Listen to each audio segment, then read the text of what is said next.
vient de dire, pour ceux qui viennent d'arriver, Jean-Jacques Ollier est né dans une famille très aisée où on rêvait, où sa mère notamment rêvait pour lui une belle carrière ecclésiastique. Et donc même l'épiscopat, et lui baigne dans cette mentalité jusqu'au jour où il se rend compte que la vie chrétienne, c'est d'abord une vie intérieure. Et ensuite, donc, le grand tournant de sa vie, c'est que il tombe aveugle et il est guéri à Lorette en pèlerinage. Et en même temps, il découvre à ce moment-là que, eh bien, il faut qu'il change sa manière de voir Dieu et la religion, et qu'il faut que tout ça devienne quelque chose d'intérieur. Il se met à dire qu'il faut prier, qu'il faut annoncer l'évangile, et il demande comme directeur spirituel. Ça, la direction spirituelle, on en a déjà parlé parfois, maintenant elle est un peu tombée à l'eau par les temps qui courent, mais bon, on en reparlera éventuellement, parce que les sulpiciens sont souvent des accompagnateurs, on dit plutôt aujourd'hui, ou des directeurs spirituels. Donc, ordonné prêtre en 1633, il participe au travail des missions organisées par M. Vincent à travers les campagnes françaises. Vincent de Paul, en découvrant la misère des campagnes, la misère matérielle, mais surtout morale et spirituelle, a lancé les missions dans les campagnes.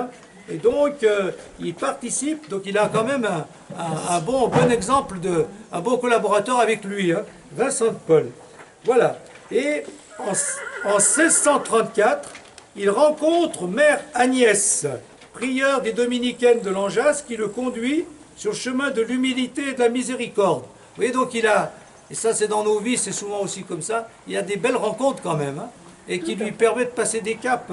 Et ça c'est important, parce que par les rencontres qu'on a, on revoit autrement notre manière de vivre la vie chrétienne. Et donc Dieu passe par nos rencontres bien souvent par des hommes de foi qui nous marquent. En 1636, il change de directeur spirituel. Donc il prend ses distances avec Vincent de Paul pour se confier au père Charles de Gondran, successeur de Béryl à l'oratoire, qui l'aide à se laisser à l'esprit, à s'abandonner à l'action de l'Esprit Saint. Alors, voilà là, ça c'est, si on avait à résumer toute sa spiritualité, c'est dans ces mots. Donc je vais y revenir tout à l'heure. Mais ça va être sa grande découverte. Et là, ça pose quand même des questions pour nous. Parce que, pour lui, voilà, il va passer, je y reviendrai tout à l'heure, de cette idée il se survalorisait, il se prenait pour plus qu'il n'était, ce qu'il appelle sa superbe, donc une sorte d'orgueil un peu démesuré. Et là, il prend conscience que pour changer, pour avoir cette vie intérieure à laquelle il aspire, eh bien, il faut se laisser conduire par l'Esprit Saint. C'est pas avec ses forces à lui, avec son intelligence, avec avec ses moyens qu'il croit importants. Donc, il va passer de cette idée que c'est Dieu qui peut me changer, c'est pas moi. Vous voyez le basculement? Il faut que ce soit l'Esprit Saint, il faut que je m'ouvre à l'Esprit Saint. Donc c'est la question, comment s'ouvrir à l'Esprit Saint nous aujourd'hui, pour se laisser conduire par lui et nous laisser emmener là où il veut. Donc réfléchissez à ça, et si on peut, c'est pas toujours facile à expliquer, mais si on peut essayer de rendre un peu concret cette idée-là, on en parlera tout à l'heure, parce que il va revenir constamment là-dessus. Voilà. D'ailleurs, c'est souvent comme ça dans les spiritualités, il y a une valeur clé ou un moyen clé, et à partir de là, tout tourne autour. Et lui, c'est le cas. Voilà. Donc, à Pâques 1640 à Chartres, il est guéri de cette dépression. Attends, non, j'ai oublié quelque chose. Entre 1639 et 1641, il connaît une grande dépression spirituelle. On y reviendra aussi tout à l'heure, où il se sent abandonné de tous et même de Dieu, ce qui le pousse à abandonner sa superbe, son narcissisme, sa haute idée de lui-même. Donc ça va être encore une étape là. Voilà. Et c'est ça, c'est une étape négative. Mais cette étape négative, va un peu accélérer un peu sa grande conversion, qui a eu plusieurs étapes. Vous voyez les différentes étapes de la conversion. Madame Rousseau, Lorette, le père Vincent, ensuite un nouveau directeur là, de Gondran, là, et puis en plein une dépression spirituelle de 3 ans. La nuit de la foi, comme beaucoup de mystiques, comme beaucoup de sœurs. Pâques 1641 à Chartres, il est guéri de cette dépression et se met à respirer et à rire. Ça va comme ça, hein? Vous voyez ce qui guérit la dépression? Respirer, aller respirer dans la nature. Et à rire, ben voilà. C'est vrai, quand on est dépressif, on ne rit pas. Hein. À être libre, libéré de lui-même, il peut s'occuper des autres, voilà, notamment des futurs prêtres. Ça va être aussi la prise de conscience concrète de cette conversion. C'est vers les prêtres et la formation des prêtres qu'il doit un peu orienter sa vie. On lui propose alors de devenir curé de Saint-Sulpice, ce qu'il accepte, même si sa mère, la revoilà, s'indigne de le voir responsable d'une pauvre paroisse de Faubourg. Elle rêvait beaucoup mieux pour lui. Faut pas accepter ça, c'est pas fait pour toi, toi tu mérites mieux. Eh bien il accepte. Très vite il fonde un séminaire près de l'église Saint-Sulpice, appelé à une croissance rapide et basée sur la vie intérieure et la formation intellectuelle. Alors voilà pourquoi cette spiritualité va être intellectuelle, hein, parce que c'est une spiritualité qui se débouche sur une action auprès des prêtres et des futurs prêtres. Et les futurs prêtres, il faut les former quand même, hein, donc intellectuellement. C'est pour ça que vous allez un peu avoir du mal tout à l'heure, mais bon, on va s'en sortir quand même. Voilà. Donc, il découvre sa véritable vocation et fondera, à l'appel des évêques, 8 autres séminaires en différents diocèses de France. Parallèlement, dans sa paroisse, il développe le catéchisme, la liturgie et le service des pauvres. Pour les prêtres, il insistait sur la prière et la vie intérieure, mais aussi sur la vie communautaire, l'oraison, la lecture de la parole de Dieu, la direction spirituelle. Ces 4 points, vous les verrez presque à la fin. On va les redire.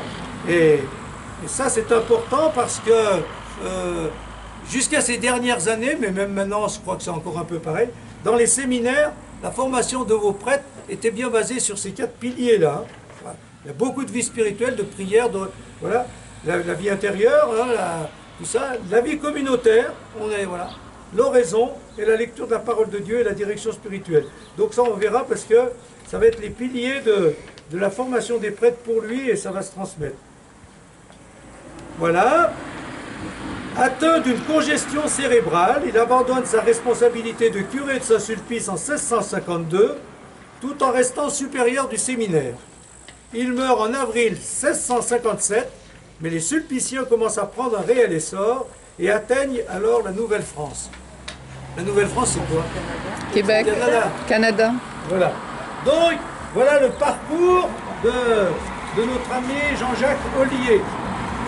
Donc, un parcours qu'il faut bien situer dans cette époque où, donc, je résume tout ça, où il a rêvé d'abord d'une carrière ecclésiastique parce qu'il était dans un milieu noble chrétien et que ce milieu rêvait pour lui de cette carrière. Et puis il a découvert que c'était grâce à beaucoup de rencontres, d'abord que la vie chrétienne c'est d'abord une vie intérieure. Ensuite, il y a eu le miracle de Lorette où il a retrouvé la vue qu'il venait de perdre. Et en même temps qu'il a retrouvé la vue, il a vu ce qu'était vraiment Dieu, Dieu à l'intérieur de lui-même. Et puis après, grâce à Saint Vincent de Paul ou à Charles de Gondran, il a abouti à cette spiritualité qu'on va revoir, se laisser conduire par l'Esprit Saint, et non pas compter sur notre superbe, c'est-à-dire sur notre haute idée de nous-mêmes. Passons d'une certaine idée de nous-mêmes à l'humilité pour dire c'est Dieu qui peut me changer, qui peut me conduire. Que je me laisse conduire par Dieu, plutôt que de croire en moi-même et à mes grands moyens. Ça va comme ça, c'est bien résumé, c'est bon. Donc on y va. Là, je vous dis, il faut un peu s'accrocher. Hein. Il y a les 3 premiers points, parce que, oui, donc, la vie spirituelle, pour lui, c'est entrer en Dieu, c'est pénétrer dans ce qui se passe entre le Père, le Fils et le Saint-Esprit. Donc c'est pas rien, hein. C'est pas rien. Alors, d'abord le Père. Très sainte et adorable Trinité, un seul Dieu en 3 personnes, souffrez qu'en Jésus-Christ, notre médiateur vers vous, et en la grâce de son esprit, je vous rende mes petits devoirs. Voilà, les petits devoirs, hein, voilà. Donc Dieu, vous voyez déjà la différence. Il est assis sur la grandeur de Dieu, hein, et sur nos pauvres moyens, nos petits devoirs, hein, voilà. Et là, il y aura toujours ce décalage entre la grandeur de Dieu et notre faiblesse humaine. Il ne faut pas se prendre pour plus qu'on est. Père éternel, je vous adore comme mon Créateur. Je révère l'amour et la bonté qui ont porté votre majesté à regarder, vous voyez, ça revient, ce pauvre néant et à vous y appliquer pour former mon être. Verbe éternel, je vous adore comme mon Rédempteur, prenant la forme du serviteur pour vivre pauvrement, mourir ignominieusement, mais pour ressusciter en la gloire, semblable à votre Père. Esprit divin, je vous adore comme mon sanctificateur, qui répandez dans mon cœur la vie de sainteté que vous puisez dans le sein du Père et du Fils, pour m'élever à la société de leur gloire. Bon, c'est donc la Trinité, hein, une vie spirituelle trinitaire. Donc là, il y a le Père, le Fils et le Saint-Esprit. Hein, il y a bien les trois. Alors, qu'est-ce qu'il peut retenir? Il y a des mots à retenir. Cette élévation trinitaire proposée à la paroisse Saint-Sulpice, c'est la prière du matin là-bas, je ne sais pas s'il la faut toujours, mais c'était ça de son temps. Hein. Cette élévation trinitaire proposée à la paroisse Saint-Sulpice comme prière du matin nous invite à une attitude intérieure d'adoration du mystère trinitaire et de sa grandeur, et une attitude d'humilité face à notre petitesse et notre faiblesse. Nous sommes un pauvre néant devant Dieu et pourtant appelés à une élévation dans la société glorieuse du Père, du Fils et du Saint-Esprit, à une sanctification nous rendant semblables à Dieu. Pour arriver à cette élévation et cette sanctification, il faut accepter de dépendre du Christ et se laisser travailler par la force de son esprit. Alors notre désir sera comblé. Voilà. Enfin, mon Dieu, je suis à vous, en votre Fils, Jésus-Christ, et je désire tellement être animé de lui, transformé en lui pour agir par lui à votre honneur, que je ne peux plus rien faire, ni penser, ni parler, quand sa seule force et dépendance, je trouverai en lui de quoi contenter mon désir. Voilà.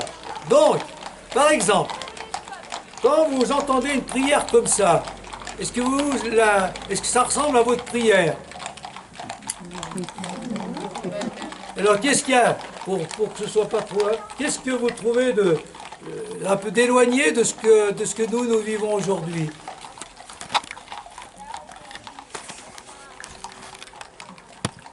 Hein? C'est pas comme ça qu'on prie aujourd'hui. Hein? C'est une exaltation de Dieu, là, hein?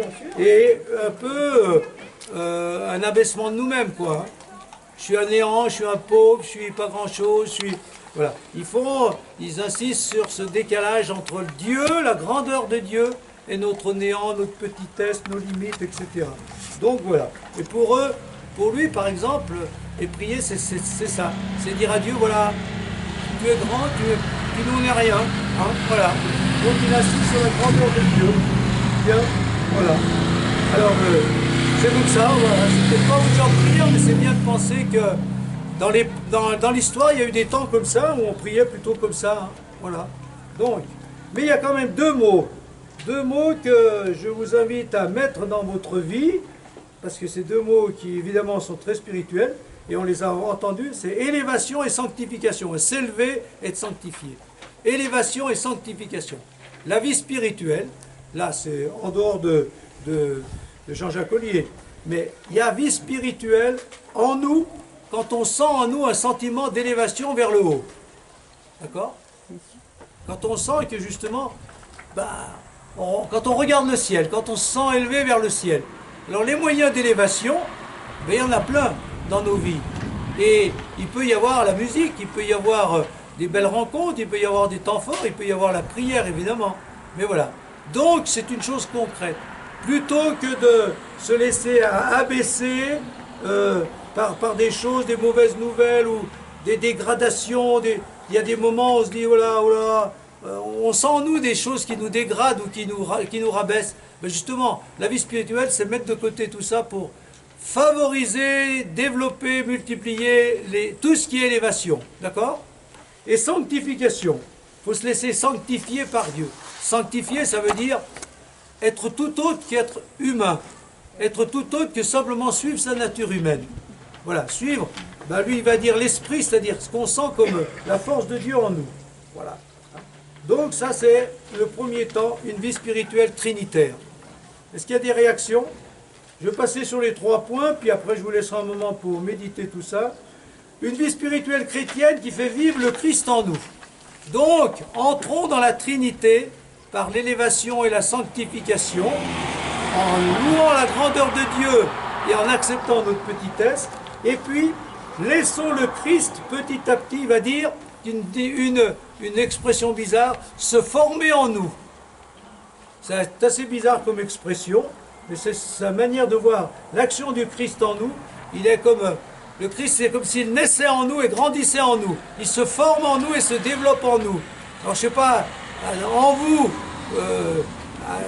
comment est le Christ actuellement? Est-ce qu'il est déjà bien formé ou pas?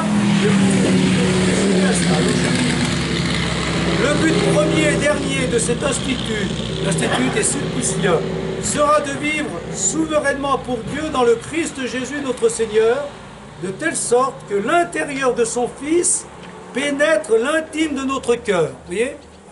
L'intérieur de Jésus, ce qui anime Jésus de l'intérieur, ça doit m'animer moi-même.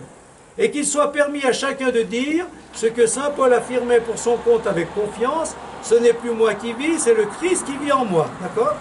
Tel sera chez nous notre unique espérance et l'unique pensée, tel aussi le seul exercice. Vivre intérieurement de la vie du Christ et la manifester en acte dans notre corps mortel. Les membres de la communauté, plusieurs fois dans le jour, mais surtout le matin et au début de chaque action et de chaque entretien, feront donc devant Dieu un acte de renonciation à eux-mêmes. Ils se donneront avec confiance au Christ Seigneur qui demeure en leur intérieur, afin que, morts à eux, ne vivant et ne travaillant que pour Dieu seul, ils puissent lui plaire dans le Christ, par le Christ et avec le Christ, se fuyant toujours eux-mêmes avec horreur, recueillis intérieurement dans le Christ, menant leur vie sous l'action vivifiante de son esprit, ils agiront en se confortant à la parole de Pierre. Si quelqu'un parle, que ce soit des paroles de Dieu. Si quelqu'un remplit un office, que ce soit par la force que Dieu met en son office. En vrais chrétiens, ils vivront plus dans le Christ qu'en eux-mêmes, et en toutes choses, ce sont les exemples de ses vertus et de sa conduite qu'ils représenteront, selon cette parole, que la vie de Jésus soit manifestée en vous. C'est un peu long, hein? Mais vous voyez? Comment? C'est une vie mystique, mais c'est ce qu'on doit vivre un peu nous-mêmes. Alors, d'une manière, un peu pour... je vais leur développer, puis on va revoir tout ça, pour que ce soit un peu plus concret pour nous. Hein. Alors, moi, il y a une phrase qui m'interpelle. Se fuyant toujours eux-mêmes avec horreur. Comment on peut... Ouais, maintenant on dirait plus ça. Maintenant, tu sais, il y a beaucoup dans la spiritualité, se haïr soi-même, même Jésus le dit, hein, se mépriser soi-même, se fuir soi-même, se prendre pour rien, voilà. Donc, en fait, je pense, nous, parce que c'est un peu contraire à tu aimeras Dieu, tu aimeras ton prochain comme toi-même. Nous, aujourd'hui, on dit qu'il faut s'aimer soi-même. Hein. Mais bon... lui, comme il a été marqué par cette idée que... Non, puis ça veut dire la haine de notre orgueil, de notre égoïsme, de notre superbe, voilà. De tout ça aussi. C'est veut la dire, haine voilà. de tout ça en nous. Moi je dirais plutôt, il faut faut pas se survaloriser, il faut se débarrasser de tout ce qui nous survalorise. Voilà. Il ne faut pas non plus se mépriser. Il le dit un peu quand même, c'est des époques comme ça. Hein. Tu sais, des époques dans la vie spirituelle où il y a la pénitence, l'ascèse, il faut souffrir. Il y a des époques où il y a toujours les époques, peut-être que justement, si on veut un peu, pour actualiser, pour contrebalancer ce qu'on est en train de vivre nous-mêmes, on peut dire que la spiritualité de Saint-Sulpice est un peu le contraire de ce qu'on vit nous-mêmes. Parce que nous, Dieu, c'est le copain, en gros. Hein, un peu ça. Un peu, le compagnon, oui, mais Dieu, donc c'est tout le contraire de ces grandes... voilà. Donc nous, on a un peu rabaissé Dieu, un peu, on peut dire ça comme ça. Et puis on se valorise un peu beaucoup maintenant. Il faut s'aimer soi-même, il faut s'épanouir, hein, faut prendre soin de soi, prenez soin de vous. Hein, vous l'avez entendu tous ces temps. Hein. Bon, prenez soin de vous. Maintenant on dit pas au revoir, on dit prends soin de toi à la fin. Bon, eh ben voilà, c'est bien d'avoir des choses comme ça et de se dire, ben, hein, ouais. Voilà. Donc, Olivier nous invite, alors ça j'essaye de concrétiser un peu plus pour que ça. Ça va reprendre ce qu'on vient de dire, mais en le concrétisant même encore mieux. Olivier nous invite à nous vider de nous-mêmes, pour de l'intérieur nous laisser habiter par le Christ. Ça c'est clair, hein? Se vider du moi. Et je vous dirai des choses plus concrètes encore tout à l'heure, pour que ce soit encore plus dans votre vie. Donc, nous laisser habiter. Donc, nous vider de nous-mêmes, pour nous laisser habiter par le Christ, par ses sentiments, sa parole, son esprit, sa présence, afin que notre vie extérieure manifeste la vie du Christ en nous. On doit être rempli du Christ. Notre travail, dit saint Paul, c'est de faire que Jésus-Christ soit tout en tous. Que son humilité chasse notre super. Vous voyez, cet après-midi, vous allez entendre 50 fois. Hein. Son amour propre, notre amour propre. Que son esprit prenne la place du nôtre. Bref, que le nouvel homme bannisse l'ancien. Il faut donc beaucoup aimer et adorer Jésus pour l'attirer en nous. Il faut que Jésus-Christ se forme en nous, et pour cela le contempler et le laisser agir par son esprit et sa grâce en nous. Voilà. Donc, je vais reprendre un peu ça pour dire des choses un peu plus concrètes. Donc, pour lui, voilà, se mettre face au Christ, par exemple, quand vous lisez l'Évangile et tout ça, à ses paroles, à ses actions, et puis le contempler, c'est-à-dire vraiment intérioriser ce qu'il est, et puis dans un second temps, essayer de faire en sorte que ce Christ qu'on contemple un peu à l'extérieur de nous, eh bien on le ressente à l'intérieur de nous, pour que petit à petit, à l'intérieur de nous, il agisse en nous comme il a agi en lui-même. Hein? D'accord? C'est comme ça qu'il faut faire. Prendre conscience de la présence du Christ et se laisser former par cette présence du Christ, ou laisser le Christ se former, se développer en nous. Alors, dans les choses plus concrètes, il y a un passage que je voudrais souligner, parce que ça, vous pouvez essayer de le vivre dans votre vie bien concrète. Voilà. Alors c'est, par exemple, ce n'est plus moi qui vais dans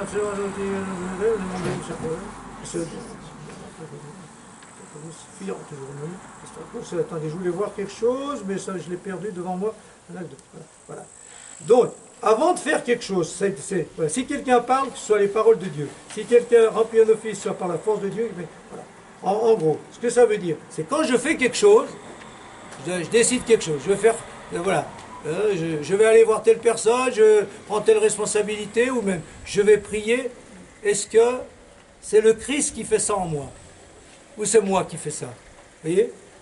Pensez. Voilà. Même je pense à ceci. Mais est-ce que c'est le Christ qui pense?